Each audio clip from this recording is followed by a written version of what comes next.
These are a collection of videos, bonus videos that I took when I was travelling for 6 months across North America. This video is a continuation of the mad panic we had around food prices in America. Do you think food prices in America are expensive? Because I definitely did. I had the shock of my life because I had not budgeted for food to be twice as expensive as it is in the UK. So we spent some time in Topanga. We'd literally just been shopping before I filmed this video. So again, slightly different content from me, but I hope you like it.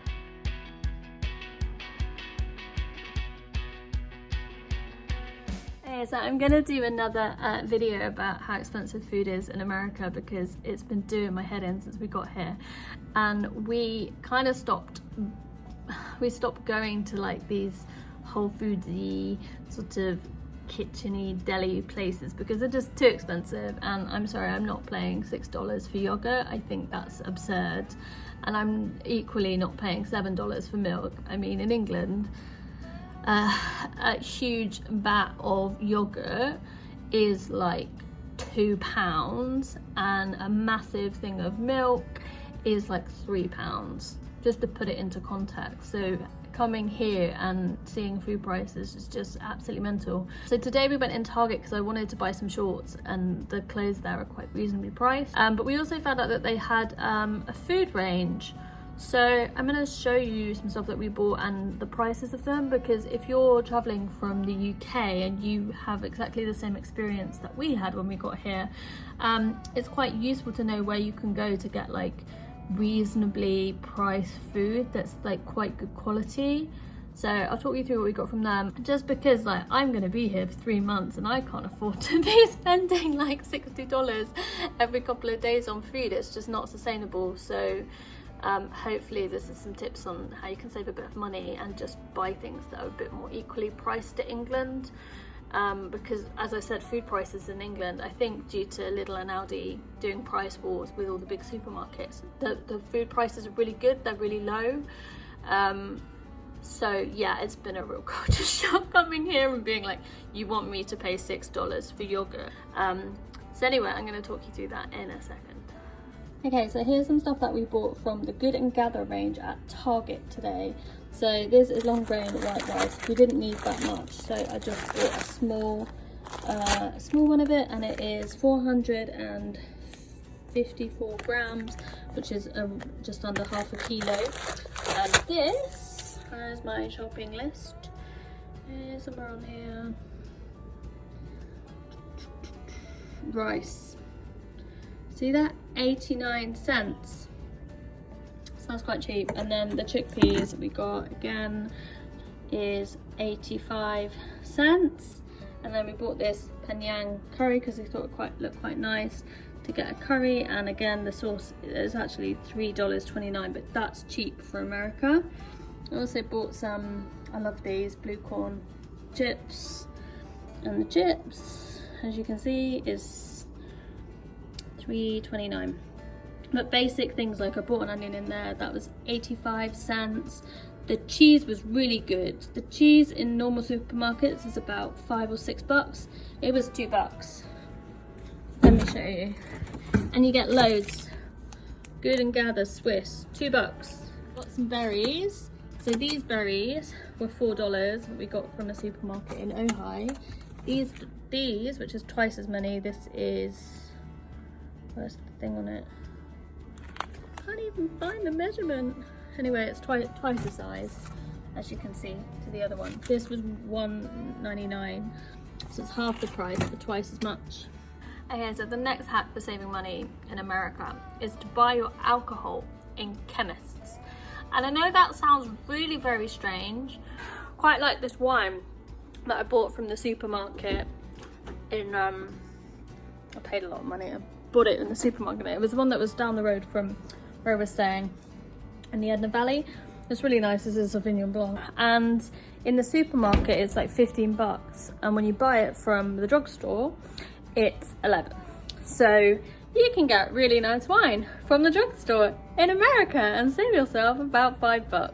So I'm just looking at my receipt here. Actually, I'm not lying to you, the Edna Valley wine is $10.99, so you can save yourself $4 or $5 from getting it from the drugstore.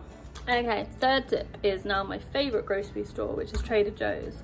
So Trader Joe's is, I guess, a bit like Marks and Spencer's in that it only really sells its own brand stuff, but its own brand stuff's like really nice, and it's much more affordable than I remember it being last time I was here. So we went in Trader Joe's today, and I can show you what we bought. But we've been really struggling to get lunches in America because even like a pre-packaged sandwich is $8. $8 for a sandwich.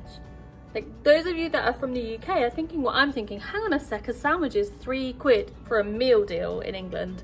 So you get a drink, a packet of crisps, or a piece of fruit, and the sandwich. For £3 or £4, £8 for just the sandwich is just mind-bogglingly strange. But anyway, Trader Joe's do lots of nice stuff for lunch. So I'm just gonna switch and show you what that looks like. Trader Joe, what did we get? We got a black bean and Monterey Jack cheese burrito, which was, I think, $4. Tom wanted to try the New England clam chowder, which was $5 as our lunches for us. And then I found these salads. So this is a vegetarian one, Southwest salad. Looks pretty good. I can have that for lunch. That was $4. And this was $5, which is a Mexicali salad, which has got chicken in it. I don't eat meat, but Tom does. So we got those for lunches as well. Another thing that's really, really good from Trader Joe's is the coconut creamer.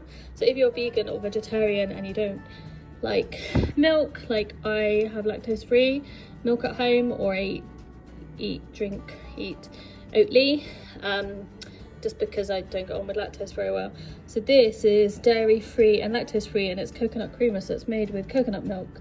And I had one that was at Deb's house, which was coconut and almond milk blended, which was really, really nice. They call that half and half. But this is just the coconut creamer that I wanted to try because I thought it looked really, really nice. So that's the contents of my fridge. But yeah, no, Trader Joe's is not too expensive. So my entire bill there was $38. And for a comparable amount of food, we paid like $60 in Safeway. So yeah, sorry for going on about food, but if you live in the UK and you're used to being able to go to Lidl and buy an entire week's worth of shopping for about £50, like an entire week's worth of shopping, 7 days worth of shopping for both lunch and dinner is about £50 at Lidl, and it's about between 70 and 100 at Sainsbury's, which is where we generally do our shop. I'm paying $60 for two or 3 days worth of food.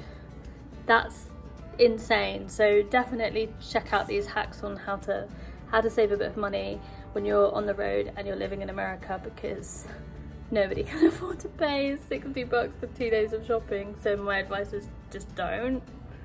Find alternatives, go to multiple places if you need to.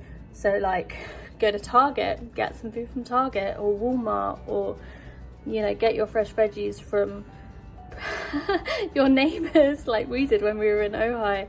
Like our Airbnb host was so kind to us. She had a veggie garden in her garden, and she gave us like peppers and tangerines and grapefruits and courgettes, or zucchini as they call it, all from her garden. They were all delicious. We were so grateful. And like I said, we drove down the road and there was a couple who were selling veggies from their garden outside the front of their house on a table, so we bought some avocados and grapefruits from them as well. So there are ways to save money, and ways to kind of work around the system, but it just takes a little bit of effort, which you don't have to make in England because everything is really cheap.